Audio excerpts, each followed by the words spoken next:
I've made arrangements to sneak you into the crazy farm. I'm invoking priority level ultraviolet. Assemble Task Force X. We have another suicide mission.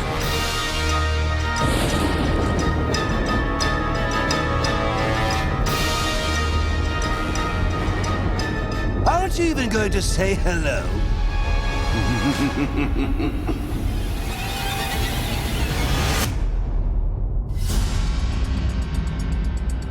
The movie takes place, I would say, maybe 2 years before the first video game, which is Arkham Asylum. So all the events that happened that the players have played in the video games are actually 2 years later. Since we're kind of a prequel to the very first game, we wanted to make sure we were filling any gaps that the games might have had between them. We wanted to be the glue that kind of fit those two puzzles together. Basically, the story is Amanda Waller pulls a bunch of criminals together to steal something that the Riddler has. The Riddler has hacked her computer and has downloaded a list of everyone who could possibly be in the Suicide Squad. He is then taken to Arkham Asylum, where a host of great, horrible characters are forced to kill him within Arkham Asylum. Arkham Asylum is kind of like Alcatraz. It's out in the middle of this, it's an island in the middle of the Gotham Bay. There's one entrance, which is this long bridge that leads to it, and it's isolated. With any kind of storytelling, it's only as good as the environment that it's in. We wanted the audience to feel the oppressiveness of what it's like to be trapped in Arkham Asylum with our heroes. We use its sense of foreboding, its haunted quality, the fact that it's a maximum security prison and an insane asylum.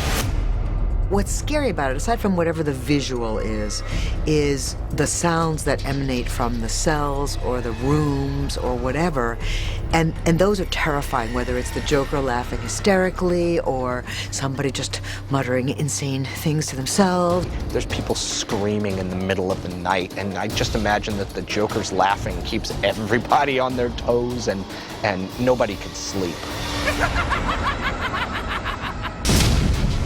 Arkham had a yellow alert this evening. Everything looks to be in place. Something's wrong at Arkham.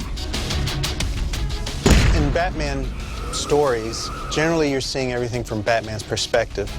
In this, Batman doesn't come into the story until a little later. And that's super fun, because the Batman movie is happening off camera. We get to follow the bad guys who are a little behind the scenes, and we go with them. That was the thing that got me into the project. As Suicide Squad, I was like, oh, sold. I am to please, Mr. Cobblepot. I was told you can get us into Arkham. I can indeed. Every film that I do, I always try to figure out a directing style. For this film, when I read the script, it was very different than what I was used to. As I started prepping for this film, I thought to myself, well, you know what? If I directed this a little differently, what if I directed this like a Guy Ritchie film?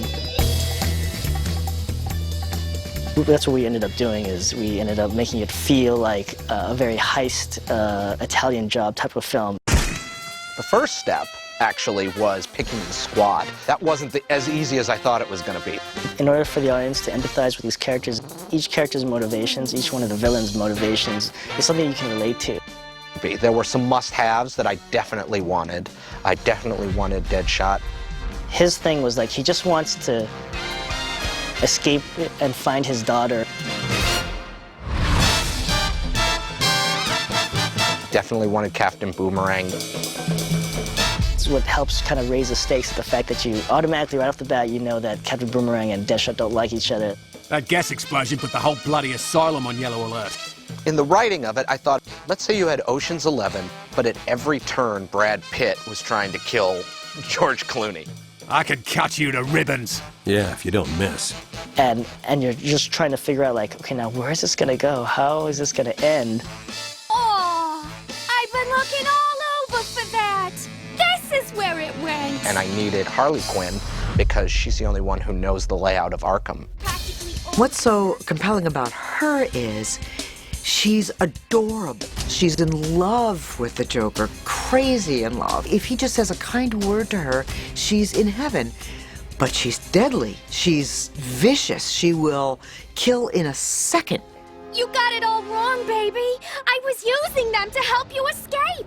I like the idea that there is no honor among thieves and the fact that each one of these characters have their own motivations and they're all trying to look out for themselves. It heightens the drama in between these characters because there's shifting alliances in the team. We're not really 100% sure who's on board. They're all working with different agendas, and that's really interesting. Of course, you have Joker, who I think is in a whole different class all to himself. Oh, guys, you gotta see this. Joker just spotted Harley. There's a certain aspect of the Joker's personality that I love. It's that certain specific characteristic of can turn on a dime, and that's what makes him dangerous. Women! Can live with them, can kick them out of a moving car without them getting steamed. But he's not part of the squad, you know, he's in Arkham Asylum, and when he gets introduced, the plan just goes all to hell. We got maybe 5 minutes before Waller figures out what's what. And just when you were thinking of stopping me, I figured I'd invite some friends to my big blowout. I'm in charge, so I'll ask the questions. Try to keep up, won't you? Play fair and I'll shoot straight. Jerk me around and I'll kill you. What part of off the books do you not understand? Joker, where did he go?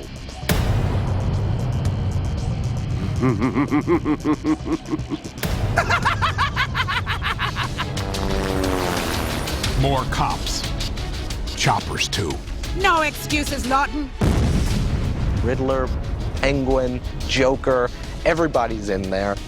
They all come to play, and it's going to be a lot of fun once the fireworks start.